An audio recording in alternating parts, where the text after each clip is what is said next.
Hello, everybody. Welcome to another episode of You're the Cure. I'm Dr. Ben Edwards. Got a great show today. Have two repeat guests, Dr. Hans Vink and then Bob Long. We're going to be talking about the glycocalyx. If that word is new to you, and it probably is, then hang on because you're going to learn some amazing stuff today. And it kind of goes with what we've been talking about the past few weeks with Dr. Peter McCullough, and then last week with Summer Powers, a nurse practitioner from Georgia, Alabama. I'm sorry, Summer. But Summer's working with the Microvascular Research Foundation. If you did not hear last week's episode and her testimony of being damaged by the spike protein, I would highly encourage you to go listen to that. Part of the way that spike protein damages us, and guys, spike protein is such a new phenomenon. We're still learning a lot, so a lot to know. A lot of uncharted territory, a lot of pioneering researchers and physicians and clinicians out there trying to figure this thing out and help people and help their symptoms. So we don't have it all figured out, but we do know that spike protein can damage the inner lining of your blood vessels, the microcirculation in particular, the tiny, tiny little blood vessels called capillaries and just the tiniest blood vessels. That's where the oxygen nutrient exchange happens. And the efficiency of that exchange is highly dependent upon the health of that blood vessel, in particular, the wall where things have to move through. And even more specifically, the inner lining. I call it this silky slick or smooth, should be little layer called the glycocalyx. And we're going to talk more about that today. But that spike protein can damage that glycocalyx, that inner lining. And not only damage it, can actually kind of shred it to the point it creates clots, microclots. So this will be a great show today to kind of follow up from last week's show. And actually, guys, we have a camera now. We'll talk about that later too, where we can measure, get an objective measurement from a sublingual camera that's a high-powered zoom on it and some really cool computer software to interpret those videos of your capillary blood flow. We'll get into that in a minute too. And there's a really cool supplement that helps heal that inner lining. And y'all know me, I'd say you can't supplement your way to health. You need to move, you need sunshine, you need real food, and cut the processed stuff. All the things we know that damages the glycocalyx. Smoking's a big one, stress is a big one. So do all that, all the diet and lifestyle stuff that we preach ad nauseum. But sometimes, especially in a pinch and when you're on your journey to get healthy, these supplements can be absolutely life-saving. So we're going to talk about that too. Before I bring my guest in, one more piece that's going to become apparent in our discussion today is heart attacks. The number one killer in America is heart disease, guys. I just want to pull from a few studies real quick because this notion that heart attacks are coming just from high cholesterol. Here's a study. This is from 2019, February 7th, Open Access Journal. The title of the study, Total Cholesterol and All-Cause Mortality by Sex and Age, a prospective cohort study among 12.8 million adults. That's a lot. And in this study, let me actually pull it up real quick here. Sorry, I should have had this more prepared. Here it is. In the current study, total cholesterol levels of 210 to 249 were associated with the lowest mortality. That would be classified as high cholesterol on your standard Quest lab panel, guys. That 12 million cohort study found that those with the quote-unquote high cholesterol actually live the longest. Here's from Lancet 2001, Cholesterol and All-Cause Mortality in Elderly People from the Honolulu Heart Program, a cohort study. I'm quoting from the discussion of that study. Our data accord with previous findings of increased mortality in elderly people with low serum cholesterol. Increased death, increased mortality if your cholesterol is too low. That was Lancet 2001. Here's Annals of Nutrition Metabolism 2009. The title of the study, Dietary Fat and Coronary Heart Disease. Summary of evidence from prospective cohort and randomized controlled trials. Quote, intake of total fat was not associated with coronary events or mortality. Intake of saturated fat was not significantly associated with coronary events or mortality.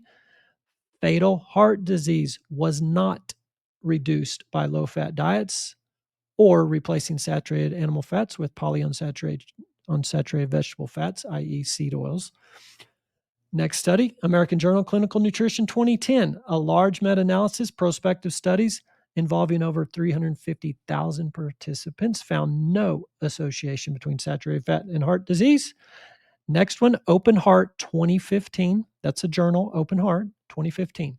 Title, Evidence from randomized controlled trials did not support the introduction of dietary fat guidelines in 1977 and 1983. That's when the low fat recommendations came out, guys.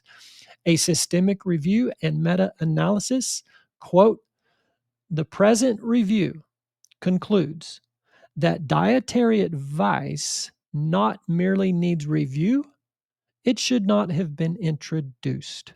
And they're talking about the low fat dietary advice. That was Open Heart 2015, getting a little more current. British Medical Journal, Open in 2016. Name of the study, lack of association or an inverse association between low density lipoprotein cholesterol, that's LDL, and mortality in the elderly, a systemic review. Conclusion, quote, since elderly people with high LDL live as long or longer than those with low LDL, our analysis provides reason to question the validity of the cholesterol hypothesis. Two more real quick, guys, and then we'll jump in with Hans and Bob. The Journal of American College of Cardiology, August of 2020. This is the title of the article, Saturated Fats and Health, a reassessment and proposal for food-based recommendations. This is the Journal of the American College of Cardiology from August of 20. Conclusion, quote, several foods relatively rich in saturated fatty acids such as whole fat dairy, dark chocolate, and unprocessed meat are not associated with increased cardiovascular disease, end quote. In the final study, if saturated fat and high cholesterol cause heart attack, guys, then statins, the pharmaceutical that lowers cholesterol, we should see a large drop in heart attack and all-cause mortality if the statins and the cholesterol hypothesis were true. This is JAMA, March 14th, 2022. Title, Evaluating the Association Between LDL Cholesterol Reduction and Relative and Absolute Effects of Statin Therapy, a systemic review and meta-analysis. This meta-analysis looked at 21 randomized controlled trials and examined the efficacy of statins in reducing total mortality and cardiovascular outcomes. Conclusion, absolute risk reduction for all-cause mortality, 0.8%. Myocardial infarction, that's heart attacks, absolute risk reduction, 1.3%. And stroke, absolute risk reduction, 0.4%. Okay, guys, the reason I've spent 8 minutes now of this interview going through these studies is because this is one of the biggest misunderstandings. So many people have come to our office worried about their high cholesterol. What they need to be worried about is it inflamed cholesterol or not. And you can do that test. We do that test. If you get a blood panel from us for your cholesterol in the medical membership or on the wellness side, guys, you can get this through your Wellness Navigator. We look at LDL particle size. Is it big, fluffy, not inflamed LDL or small, dense, pro-inflammatory LDL? You need to know this. You don't need to just get on a statin to lower your cholesterol because I just quoted from all these studies that tell you that is not the cause of heart attack. So, drum roll, please. What is the cause of heart attacks? And Dr. Malcolm Kendrick, in his book, The Clot Thickens, goes over all the data I just went over and then more. And his conclusion is it's blood clots that cause heart attacks and strokes. And I concur with Dr. Malcolm Kendrick, and I interviewed him May of 2023. Go back on the archive page on our website under resources and podcasts and find that and listen to it. What Dr. Kendrick barely mentions is where the blood clot comes from, and that's what we're going to talk about today. It's clear it's blood clots that are causing a myocardial infarct, but why is the body making a clot? And if you just think common sense for a minute, you know where clots are made externally. You can see if you cut your finger, this skin, if it's a paper cut, you're not going to worry about it because your body's going to make a clot. And you'll clot that cut and you'll put a scab on it and then you'll put new skin on it and you'll be good to go. You don't worry about it. Well, your inner skin, the skin inside your blood vessels, it can basically be paper cutted, if that's a word. It can be damaged, and that will initiate a clotting cascade. The glycocalyx is where the action is at, guys. If your glycocalyx is not healthy, you're going to be prone to all kinds of diseases. We're going to let Dr. Hans Vink and Bob Long explain that further. Guys, welcome to the show. Thank you for being patient while I had to drill down into some of these false or not full understanding of heart disease and other things. But thank you for joining us today. Well, thank you, Ben. That was an excellent overview. That was a great setup for what we're going to talk about today.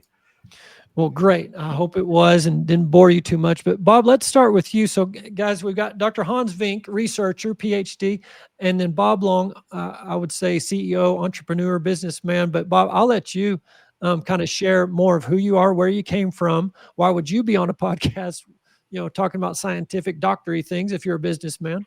And then we'll move to Dr. Vink and go deeper into the glycocalyx. But please, let's just introduce yourself to the audience, share your testimony. Yeah, sure. Thanks. So, as you mentioned, I'm Bob Long. I'm the CEO and co-founder of the Glycocalyx Research Institute and Glycocheck, which is the imaging device that you talked about. And so my journey on this pathway started in kind of an unusual way. Started almost 20 years ago when I was, as you mentioned, a businessman, and I was in charge of a worldwide organization, the sales and marketing teams. And so I was setting up, was a company that did home automation and control. So we were empowering and doing lifestyle of the rich and famous houses all over the world. And so consequently, I traveled a lot and worked myself very hard. And in that course of that time, I learned that I had developed type 2 diabetes. And at that time, I'm 6'1", and at that time I weighed about probably between 265 and 275 pounds. And so I live in a little town in Utah. It's called Alpine, and it's literally right up against the mountain. So where my house sits is about 4,400 square feet, and literally right behind my house are mountains that go up above 10,000 feet. I could go up and hike right up in those trails. And so as I was active and I started hiking around, I noticed that I started regularly getting angina, or I'd get a tightness in my chest. And so when I went into my physical, to my personal physician, who's a neighbor of mine, I said, hey, look, when I start hiking or doing stuff, anything I exert myself, I get this tightness in my chest. And so he said, oh, well, you probably have a blockage in one of your large arteries. And even though you haven't had a heart attack, you're probably at high risk for a heart attack. So he immediately called one of his good friends who was a cardiologist, and he sent me down that morning to the regional medical center. So I went down, got examined by the cardiologist, and he was actually there in the cath lab going in and putting stents in patients. And so they examined me. They said, no, you don't have any signs of a heart attack, but the reason you have that angina is probably because you've got a blockage in one of your large arteries. So what we really need to do to prevent you having a heart attack is we need to go in. We're going to go in your groin with a little camera. We're going to go up in, and we'll be able to see if you've got a blockage. And if you do, we'll put a stent in, which will open up that artery, and that will make it so you don't have that tightness in your chest. So that's what I expected to hear when I went down there that morning. But I said, okay, what choice do I have? And so I waited. I was the last person to go that day. It was about 7:00 at night. So I'd been waiting around about 6 or 7 hours, just sitting there in my gown. And so I went in, they did the procedure. And then the cardiologist, you're not totally out of it when they do it. They come back in, and then they shared the results with my wife and I. And this is what the cardiologist told me.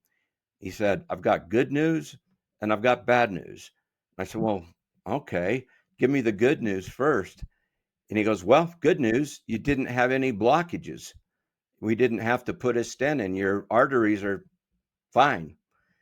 And I said, well, what's the bad news? And he goes, we don't really know what's wrong with you. We don't know why you have angina.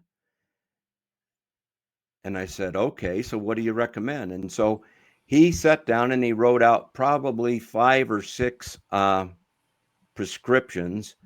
And he said, I recommend you start exercising more, that you lose some weight, and then come back and see us in 6 months and we'll do a stress EKG and check out and see how you're doing.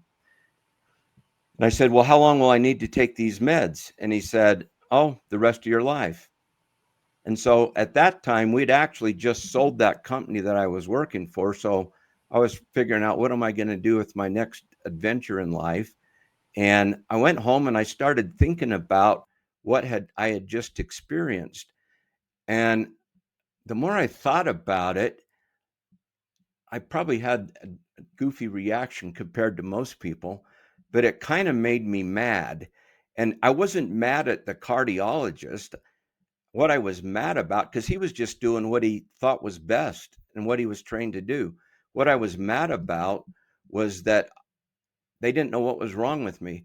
And so that caused me to think, okay, if this is happening to me, this has got to be happening to thousands of people around the world every day.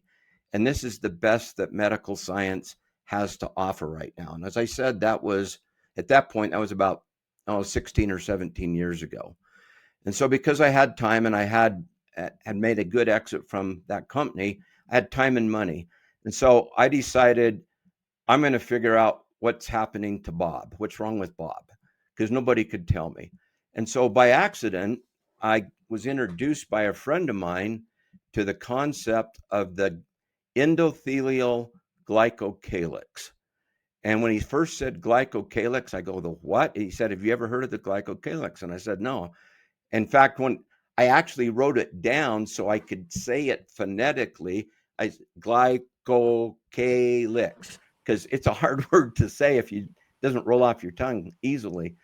And then what I learned is that the glycocalyx, and I'll let Hans describe it better, but I learned it's this protective coating that lines turns out I learned it was the largest systemic organ in your body. It lines all of your vascular system. And if you were to line up your capillary network that Ben talked about, it's over 60,000 miles in length. And that's what breaks down first. And so when I first started on this journey, I thought it was an artery health problem, because I thought that's everybody was focused on arteries at that time. The whole focus is on heart attack, strokes. It's an artery health problem. And that's what I thought the problem was. So the first product I ever created was called Artericell. And I created that because my idea was I'll seal the capillaries and arteries to protect them from what Ben was describing. And then as I started to do research, I found a remote scientist in the Netherlands. His name was Dr. Hans Vink. And I started reading all of his science. And this was back in 2010 or so 15 years ago. And what I learned is I learned what the glycocalyx was in detail. I learned that he and his scientific team were the first group in the world that got live images of what the glycocalyx looked like, and that he'd spent, at that point in time, he'd spent almost 25 years, first of all, figuring out that there was a glycocalyx, proving to the world that it was there. And then he and his research team figured out, well, why did God put it there in the first place? What's it do in the body and what's its function? So I read all of his papers, and then I became convinced that the glycocalyx was real. And so he was on a path of discovery of the glycocalyx. And I also learned that he was developing a device that could measure the glycocalyx. And so we were on parallel pathways. I was on a pathway. I got the idea, what if I could create an all-natural dietary supplement? If I could find the plants in nature that God put on the earth that could heal and restore that glycocalyx, I could reverse all of the things that happened that we'll talk about more in our call today. And so I hired some biochemists, went to work, and started developing products. And so I called up Dr. Vink and I said, hey, or actually one of my scientists was going to France. So I had him stop in and visit Hans in the Netherlands. And they got tested with the Glycocheck device, which is the device that Ben has.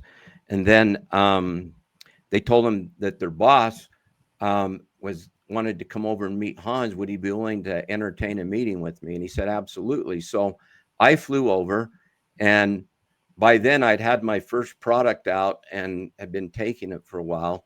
And what I wanted to do is I wanted to meet Hans. I had some questions about the Glycocalyx, but what I really wanted to find out, I wanted to get tested with the Glycocheck and find out if I was on the right path of discovery on what I was doing to develop a product to restore the vascular system in the body. And so we met the first day. He answered a lot of my questions. And then at the end of the day, I said, well, one of the big reasons I came is because I wanted to get tested. And so he said, okay, great. And he explained to me how the test worked, that it's a video microscope camera. We'll put it under your tongue. We'll get videos. We'll analyze those with our algorithms, and then we'll be able to tell how thick your glycocalyx is. And that's kind of a window into what the inflammation's like in your body. So he said, you're big guy. You Americans like your hamburgers and fries and Cokes. So don't be surprised if you don't get a good score. He said, and here he says, let me demo. So he tested himself, and he got his score, and he said, yep, I've got a healthy glycocalyx, and he showed me how it worked. And he said, so, don't be disappointed if your score's not as good as mine. So he tested me, and then it takes a few minutes for the score to calculate. And then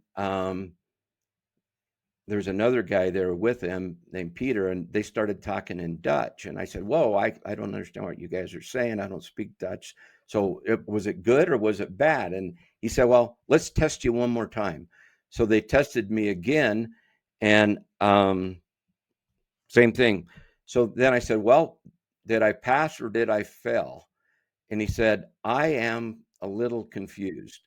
I didn't expect you to have a good score. Your score's better than mine. In fact, your score might be one of the best ones of anybody that I've measured. And I said, well, I made a joke. I said, I cheat, because I hadn't told him that I developed this first supplement and that I'd been taking it. In fact, for 4 or 5 days before I went there, I'd like quadruple dosed because I wanted to really see if it worked, because I didn't know what the dose level was at that point. So I'd loaded up that morning. I think I took 10 pills. and so I said, I cheat. And he goes, what do you mean you cheat? And I said, well, I didn't tell you this yet, but I didn't tell you because I wanted to get measured first and see what your Glycocheck said and see if you could tell what my score was. And I said, I cheat because I've been working the last 2 years on developing a product that specifically addresses repairing the glycocalyx. And so I think I'm on the right track. And then Hans got really quiet because during the course of that day, he had shared with me all the research he'd done up to there. And he just showed me some reports that had done in the ICU with that camera that you've got, Ben.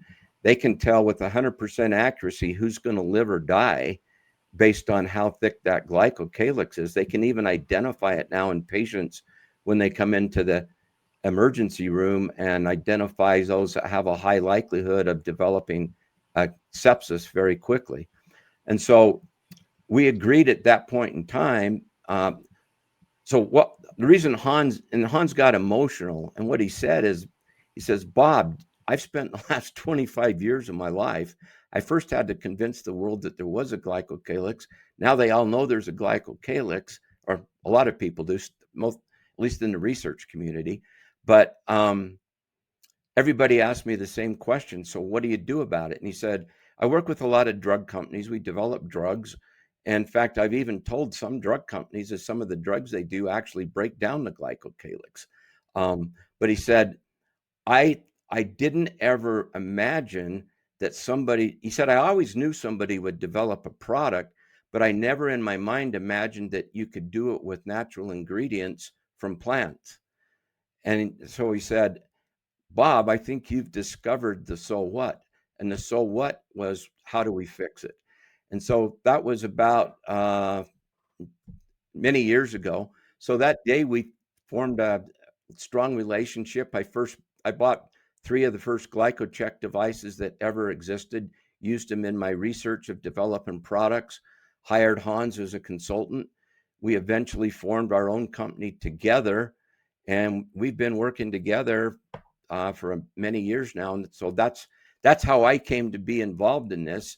And we'll talk more about what we do, but it's really become my life mission to change the trajectory of world health. Because when you understand what the glycocalyx is, and that it's the beginning of the whole inflammatory response and what drives most conditions and diseases in the body, it creates a whole different concept in your mind.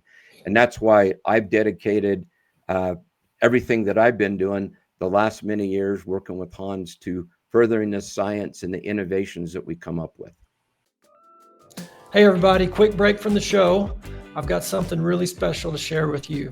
I'm so excited to introduce You're the Cure, a self-paced 9-module online video program we've been prayerfully and passionately building here at Veritas. And this isn't just another wellness program, it's a movement of truth, transformation, and hope. And I truly believe it has the power to change your life. It's designed to help you uncover the root causes of what you're facing and walk in true healing. I'll be guiding you along with other members of the Veritas team as we return to God's original design for your health. Through simple, powerful tools focused on nutrition, hydration, movement, and peace, you'll gain clarity, confidence, and lasting transformation. The journey is yours to take because the truth is you are the cure. Head over to veritaswellnessmember.com to get access today. Become a Veritas Wellness member now and get $100 off the program. Guys, I'm just so excited about this. After 20 years of practicing medicine, it's boiled down into this. This is the core of what you need to truly be well. So we'll see you in the program. Yeah. Well, thank you, Bob. That's an amazing story. And just thank you for your work and dedication. Because, guys, if you think about it, we'll get into this more specifically with Dr. Hans Vink. But if we're talking about 60,000 miles, is that what you said, Bob? Or 6,000? 60,000 miles if you take the capillaries, which is, those are 4, 5, and 6 microns in size. And people, it's hard to fathom that in your little body, there's 60,000 miles of capillaries. So we one day, Hans and I were trying to say, okay, well, if you were to lay all of that out square footage wise, what would that surface area be? And we estimated it'd be probably right around 7,000 square feet. And that's the area where blood flows in your body. And so if you stop and think about what we're talking about is the most essential thing in your body, and that's the delivery system of how blood flows and supports every organ, tissue, muscle, everything that happens in your body is dependent on blood flow. Yeah, and that's where I was going with this, guys. So regardless of fill in the blank disease process, you can almost be guaranteed there's going to be a lack of oxygenation, lack of nutrition. The inflammatory process is there. So if you have an unhealthy glycocalyx, potentially it can be involved with just about every disease process. But Dr. Hans Vink, welcome. Thank you for being with us. And kind of same question. How'd you get from where you were to where you are? How'd you discover the glycocalyx? And just kind of give your testimony of, how you come into play with this whole story with the glycocalyx.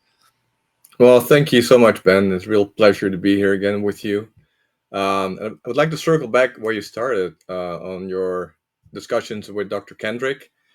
As it happens, a few weeks ago, I did read his book for the first time on the clot thickens.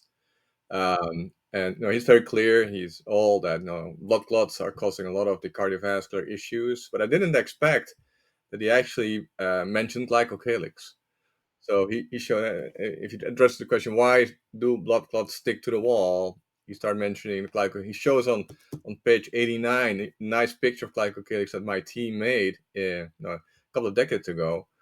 And at the end of the book, more like page 259, if I remember correctly, he said, what can we do to prevent those blood clots from happening? And he goes on saying, we need to repair our glycocalyx. So I guess we're all on the same page. For me, how I got studying this, you have to go back when people, scientists other than medical people, like engineers, started looking with big microscopes at those microvessels where all the nutrient transport happens.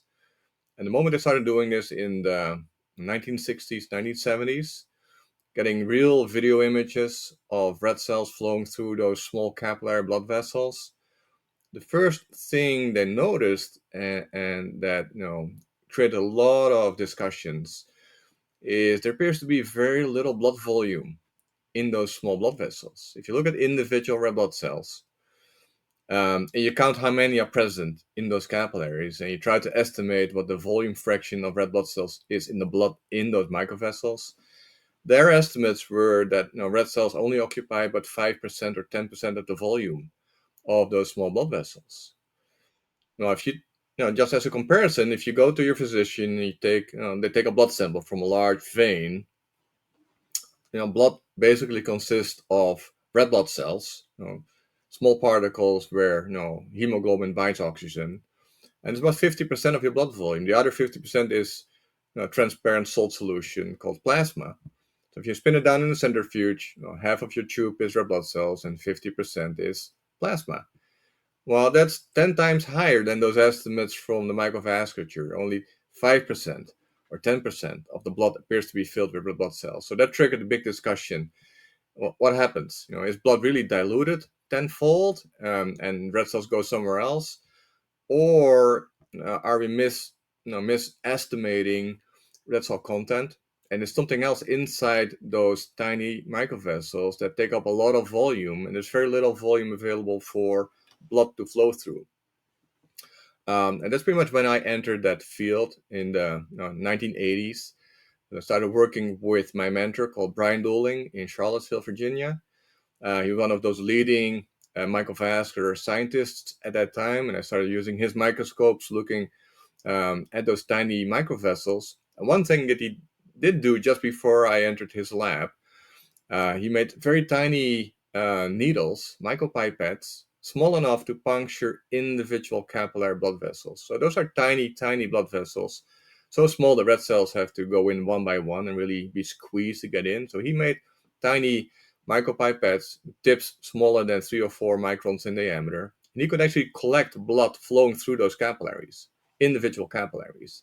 Oh, And if you take that blood sample from an individual capillary, if you spin it down again in the centrifuge, then it showed again 50% red blood cells and 50% plasma. But if you took a picture, a photographic picture from a capillary in live tissue, there still were very few red cells present. But at the same time, we learned there's only very little plasma present.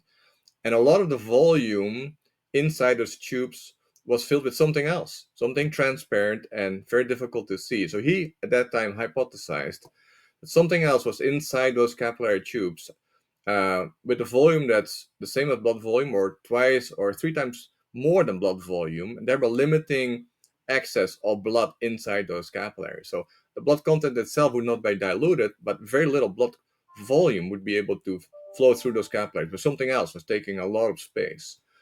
And he was ridiculed at the time because nobody thought anything else than blood would be inside those tiny blood vessels. The whole approach was more from an engineering approach that blood vessels were like rigid glass tubes and nothing was supposed to stick on the wall of those tubes.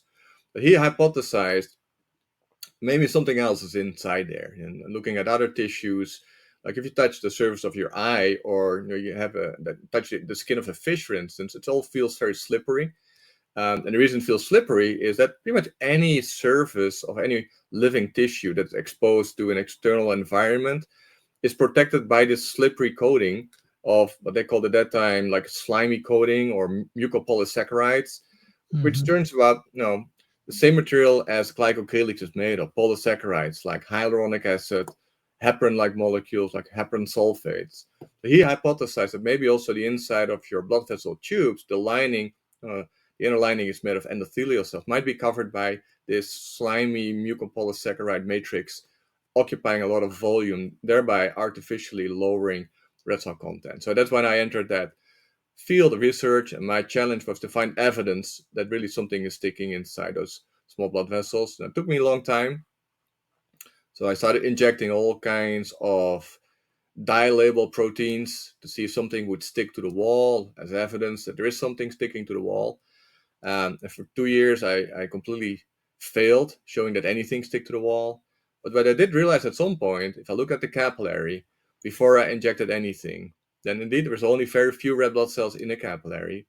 Then I injected the dye and turned on a light source to see where the dye was sticking or not.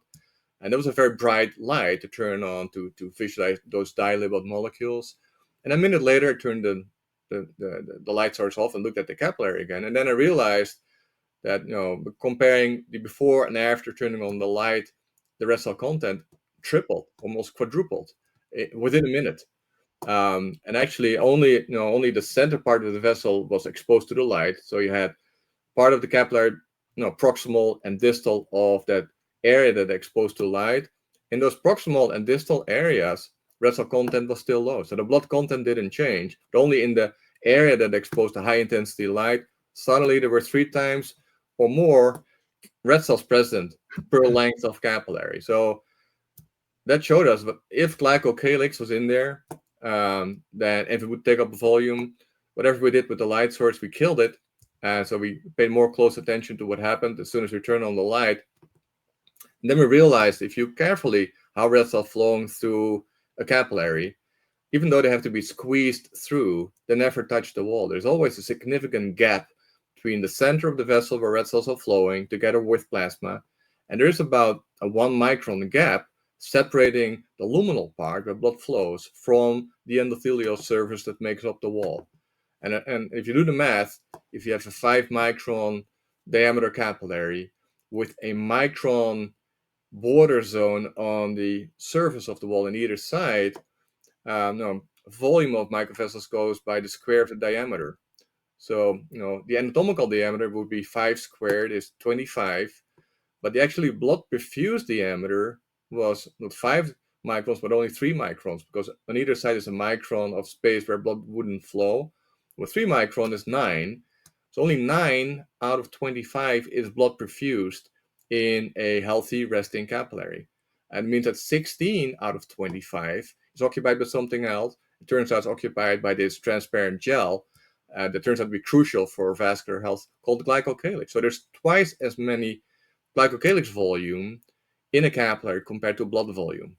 And it also explains why blood volume can change so rapidly upon, let's say, metabolic activity. If you start exercising or after a meal when glucose goes up or insulin goes up, if you look at those capillaries, then suddenly, almost instantly, there's 3 times as much blood volume in your capillaries, and many more capillaries suddenly show up being blood perfused.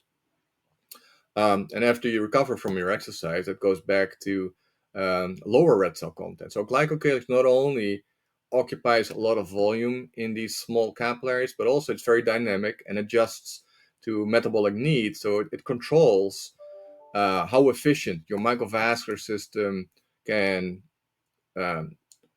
direct blood flow and blood volume towards tissue cells, depending on which organ needs it at any time, but only transiently. So most of the time, glycocalyx sits there inside your vessels, protecting your endothelium from direct contact with flowing cells like red cells or blood platelets or inflammatory cells, or prevents leakage of larger molecules like cholesterol. But sometimes when you need that volume to improve your exchange capacity of nutrients, glycocalyx becomes more permeable, allows blood volume to enter that space, and helps you to transport glucose and other nutrients to your tissue and more oxygen when necessary, but also only transiently. So that exposure should not take more like half an hour, If it takes longer than an hour, then risks start increasing of clotting or loss of capillaries, edema formation, all the downside effects of a more permeable glycocalyx. So that first observation, and that was about 30 years ago now, like the mid 1990s, really put glycocalyx on the map. So finally, we by measuring that gap between the luminal red cells are flowing and the surface of the endothelium, see how you can manipulate that by damaging your glycocalyx. For the first time, people start supporting the whole glycocalyx concept, but still was indirect. You didn't have a picture of glycocalyx, just lack of access of red blood cells to the endothelium. And then I started working with one of my students called Bernard Vandenberg, who still is active in glycocalyx research. And his mission was to improve electron microscopic techniques to really make a much higher magnification and resolution, make a real picture, a positive picture of a stained and preserved glycocalyx. And it took him almost 4 years to make one picture of glycocalyx because it's very fragile. It doesn't take up a lot of volume, and most of the volume of glycocalyx is actually made up by water bound to proteins that bind to the negative charges in glycocalyx. So 99% of the volume of glycocalyx is water. Well, to take a picture with an electron microscope, one of the first steps to treat your tissue sample is to dehydrate that tissue sample. You have to take out the water before you can take an image. But if you take out the water of your tissue sample, glycocalyx disappears, it vanishes, so you have no picture. So you had a few tricks necessary to stabilize and stain those polysaccharides of glycocalyx before you take out the water. Then you can make a picture. And so early 2000s, he was finally able to make that picture. And that's the same picture that Dr. Kendrick also showed in his book. If you Google glycocalyx, you try to find pictures, that's the most widely used glycocalyx picture available right now. And that really convinced people there is something inside those vessels. And not only your microvessels, also your larger vessels. All your vessels are coated with a protective glycocalyx coating and keeps your vessels healthy. And over the following decades, some people started accepting there was a glycocalyx, and we had tools now to break it down with the light dye treatment or specific enzymes. People could study what the consequences are of breaking down that glycocalyx. Pretty much anything that you already mentioned, Ben, preventing blood clotting, preventing inflammatory cells to stick to the vessel wall and causing inflammation, preventing leakage of cholesterol into the vessel wall, causing atherosclerosis, control of endothelial production of nitric oxide, and control of blood flow and preventing hypertension, preventing leakage of fluids and edema. Everything you can think of that's related to the function of the vessel wall endothelium turns out to be mediated by that glycocalyx. So there's tons of paper studies showing that now, and also with the GlycoCheck device that we developed later. I don't think there's a lot of discussion right now whether glycocalyx is important to keep your blood vessels healthy. And then when I ran out of excuses not to take this serious from an academic research lab perspective, I saw the need to translate that academic big microscope kind of research into something more usable to look at healthy individuals and patients in the real world. And then we developed the GlycoCheck system, which is a small handheld video microscope to measure the health of your glycocalyx by put the camera in your mouth that you've worked with a little bit. And then we started doing that in like 2008, 2009.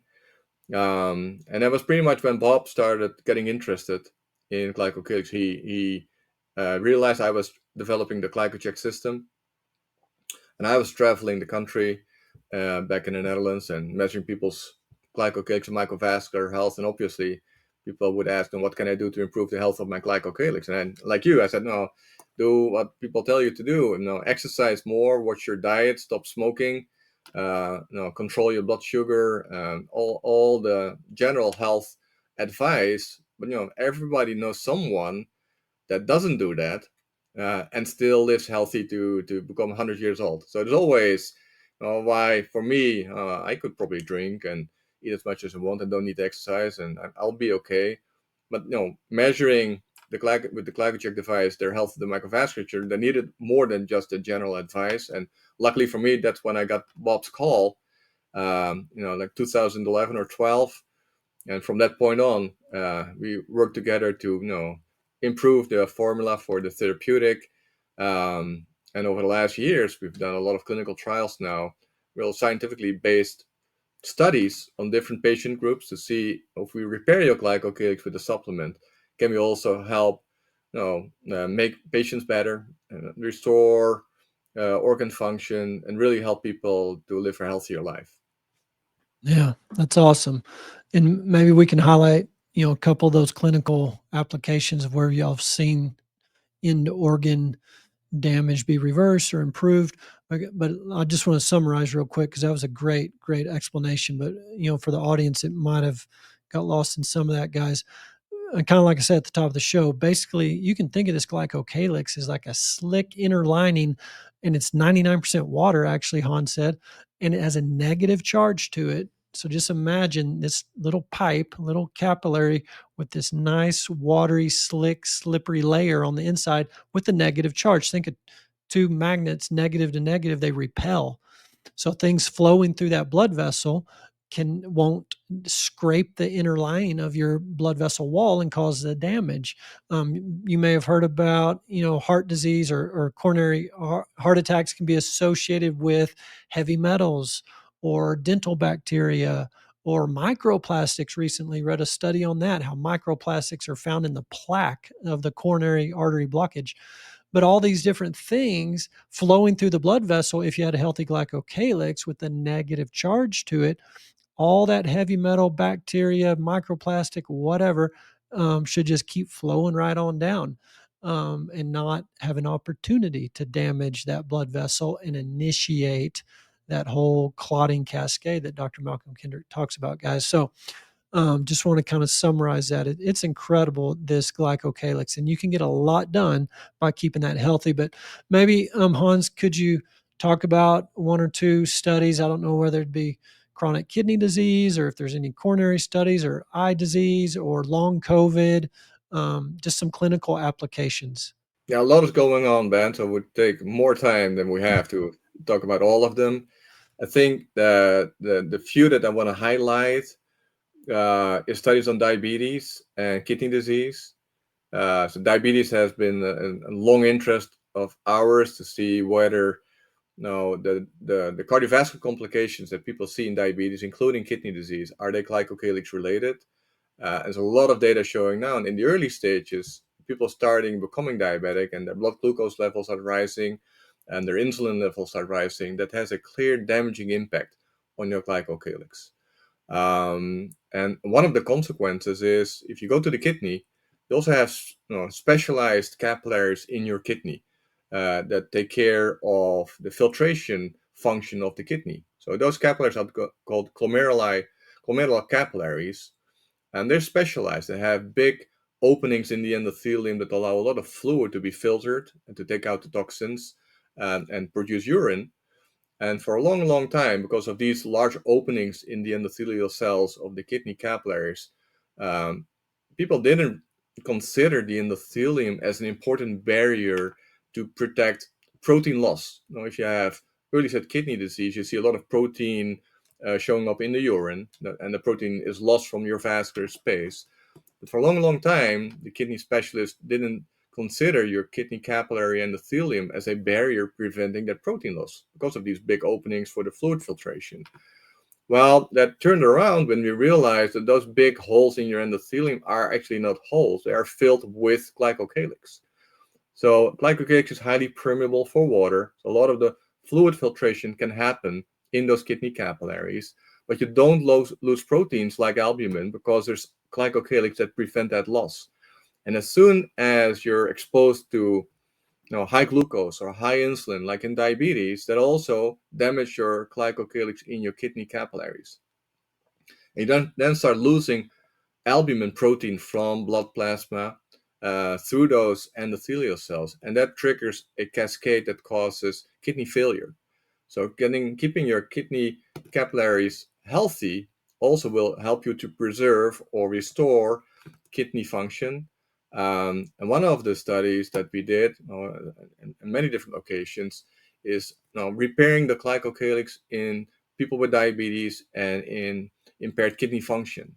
And one of the amazing findings that we do find is not only can you slow down the breakdown of your glycocalyx in kidney patients or people with diabetes, but also if you look at kidney function, if you restore microvascular health, we also see an improvement of kidney function. So more of your kidney capillaries are preserved, you improve filtration capacity in the kidneys, and actually, so kidney function not necessarily declines constantly when you're exposed to risk factors. If you improve the health of your microvasculature, you can also improve kidney function. That's one of the very promising findings that we have and keep on studying. And the other study that I would like to highlight, as you started out with, is COVID. We do know that the spike protein binds to the endothelium, to a receptor called the ACE2, or angiotensin converting enzyme 2, and that receptor is a small receptor on the endothelium, and like all the other receptors that are important for blood clotting and inflammation, usually that's down deep, hidden on the bottom of your glycocalyx. So you have a thick glycocalyx that covers your endothelium, and there are all kinds of receptors on the membrane of the endothelium that are not exposed to flowing blood and doesn't bind to the virus or to blood platelets or to inflammatory cells.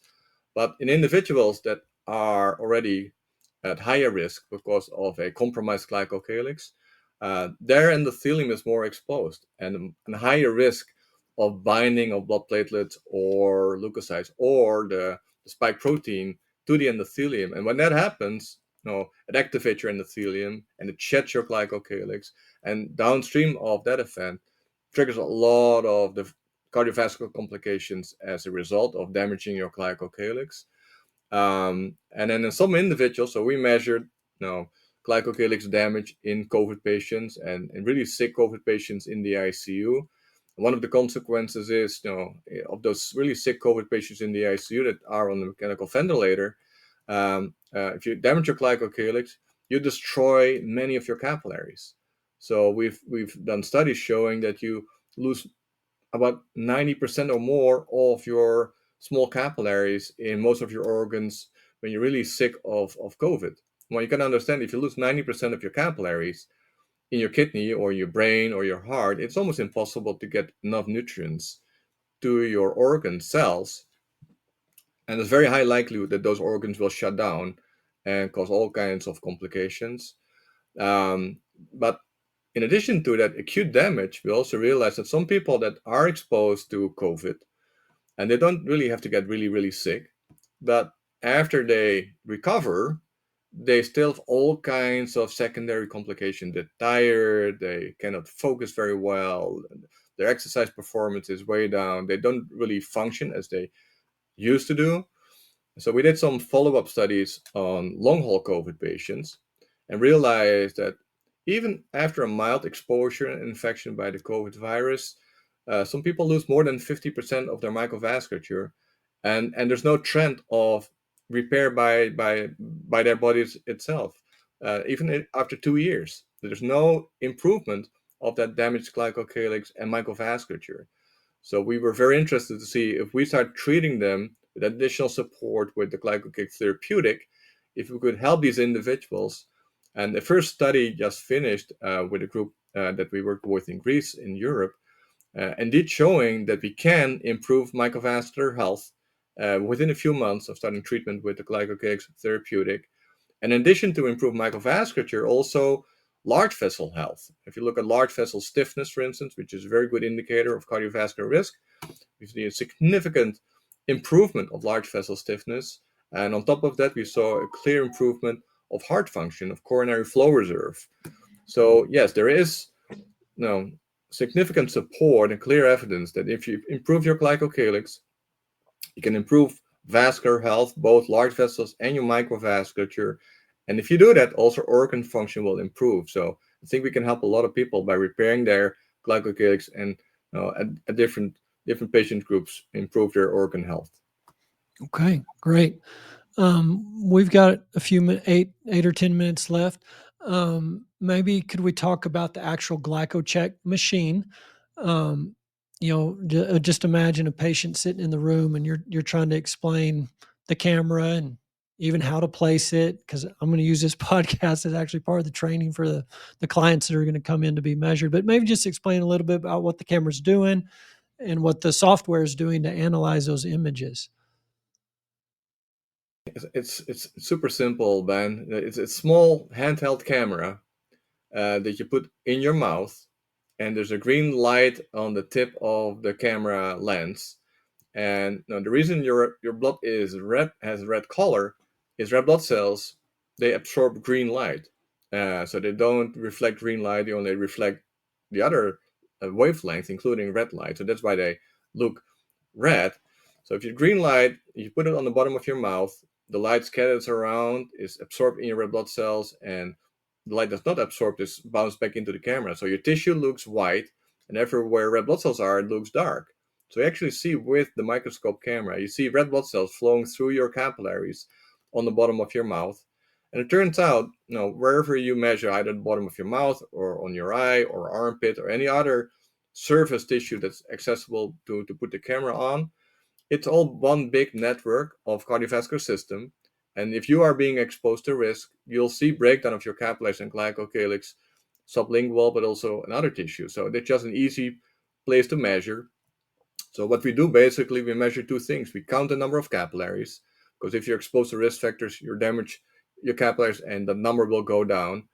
And by monitoring how red cells are flowing through individual capillaries, whether they can get close to the wall or not, that's a measure for glycocalyx health.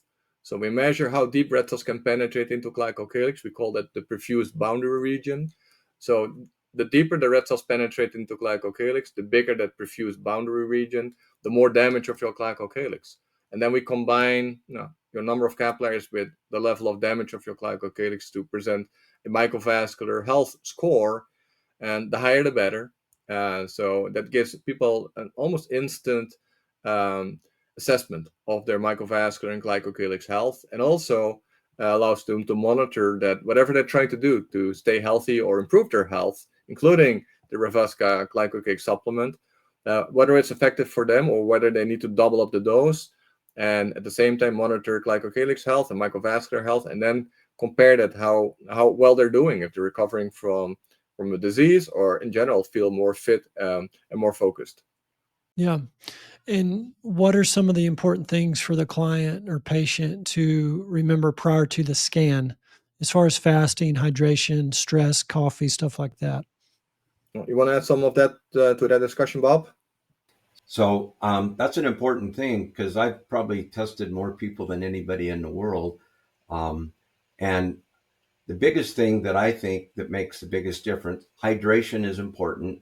I would recommend that you don't drink any alcohol 24 hours in advance. Fasting for at least 6 to 8 hours is important, because as Hans mentioned earlier, that's when you eat, then the way the nutrients are absorbed is through your bloodstream. That's how they're delivered through the capillary network. And so your capillaries, or your glycocalyx in those capillaries, becomes more permeable. And so that's how the nutrients get through the glycocalyx to get absorbed out into the tissue and muscles and support your organs and everything in your body. In fact, the first study that I ever did with Hans was many years ago, and because I wanted to see what the effect of eating was. So the first study we did, we recruited healthy subjects, and then we put them on the same diet for about 2 weeks. So they all got the same diet, and then we gave them a dietary challenge. And so we got their baseline scores for 2 weeks before we did the test. And then on the day of the test, in the morning, we gave them a high fat, high sugar diet. And so the diet I picked that was easy for us to get is we gave them a McDonald's quarter pounder with cheese, a large French fry, and a large Coke. And then we tracked them about every 2 hours over the course of the next 20 hours or so. And so what we saw is immediate drops in the thickness of their glycocalyx, and that made sense, because the nutrients were being absorbed. But what we also noticed, there was a difference in the people that we tested. Some people could clear that diet faster than other people. Some people, it took maybe 10 or 12 hours for the effects of that high fat, high sugar meal to dissipate. And so that's why the fasting element is super important. So when they come into your office, Ben, it's really important when you're trying to get a baseline score, if you can try to test them at the same kind of metabolic rate every time, it's going to eliminate some of the variability that you might see. Right.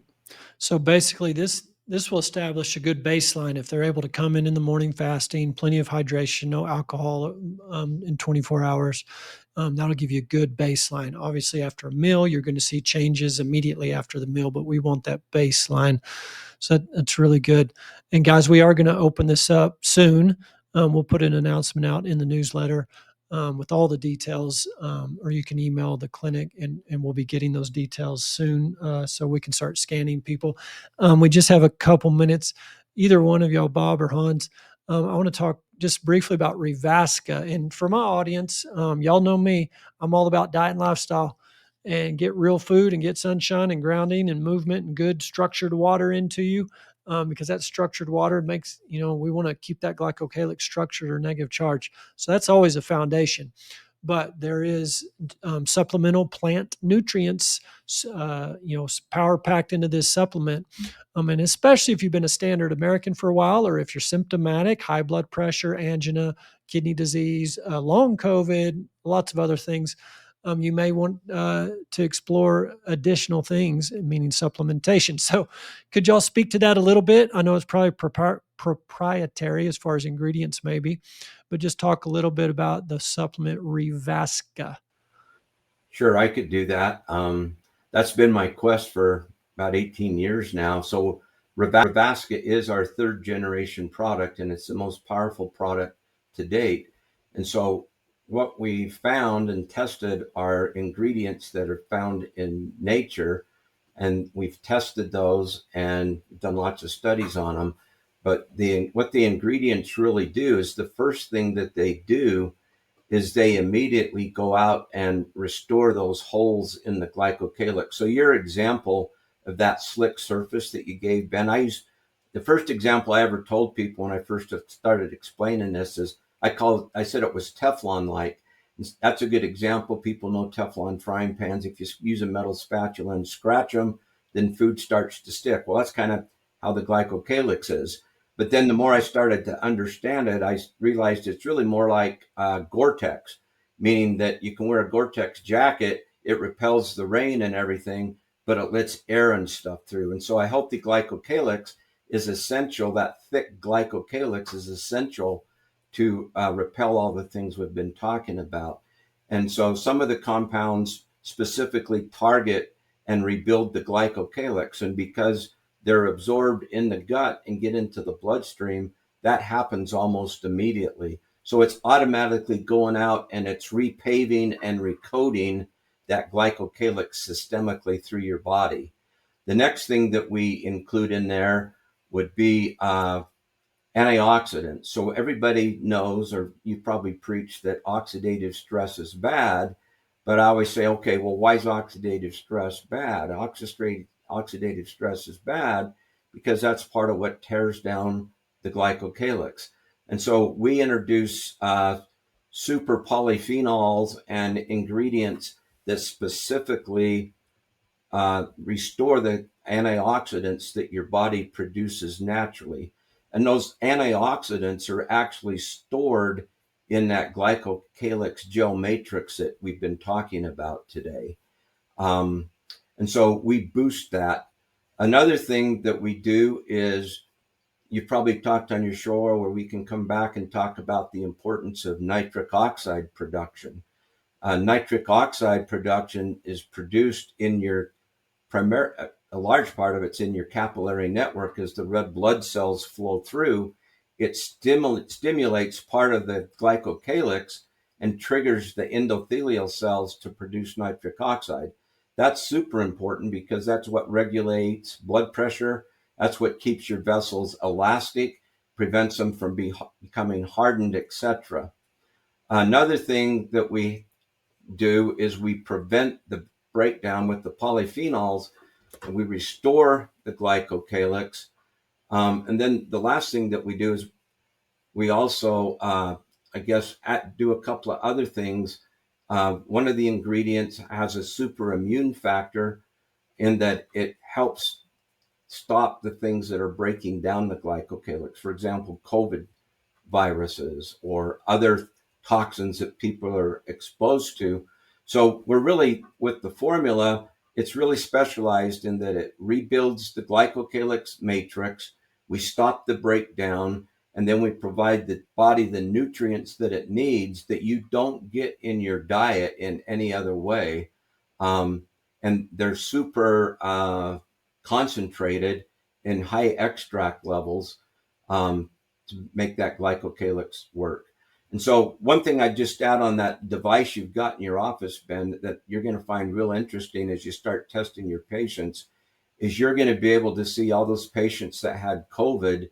It's going to immediately identify the level or degree of breakdown that COVID caused to their microcirculation. So we test all people all the time, and we see that they have very limited 4, 5, and 6 micron vessels, which are the true capillaries. Then when we talk to them, we can identify that maybe they had Lyme disease or they did have COVID, etc. So hope that answers your question. Yes, it does. Thank you. And for the audience, for the listeners out there, we will be measuring this glycocalyx with the GlycoCheck camera that Hans was talking about. We'll be sending out a notice in our newsletter soon to open up that scheduling. Or you can always contact the clinic, info@veritasmedical.com. And we'll be happy to scan both our members and the general public too. You don't have to be a member of our clinic. We'll be happy to scan anybody. And then the product, third generation product, Revasca, Vasca. And we've got that available in our store here locally, but also on our website for our members. So y'all can check that out. Okay, awesome. Dr. Hans Vink and Bob Long. What a amazing journey y'all have been on, and countless lives you're touching through your dedication to restoring the glycocalyx. What's the best way for people to learn more? Maybe see that picture, Hans, y'all's website, or just to learn more about what we've talked about today? I could say, or go ahead, Hans. I'll just say probably the website is the best place to go. There's a lot of information, the glycocalyx.com. It's a lot of information on the background of the GlycoCheck device. And it's also a sub-page that shows all the science papers that people are interested. So, and also a lot of information on the Revasca supplement. Yeah, so we published over 150 peer-reviewed scientific papers with academic research hospitals all over the world. Those are there on a wide range of conditions and diseases.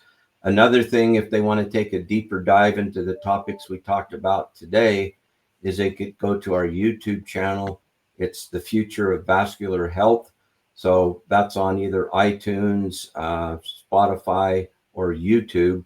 And we have whole segments on heart disease where we go into great detail about what you talked about, what causes a heart attack, what causes hypertension, why do men and women have present differently with heart attacks. We go into great detail on kidney disease, what causes that. We go into great detail on diabetes, the different types of diabetes. And then we go into a great deal about COVID also. So those are some of the areas that your audience might find helpful that they can listen to.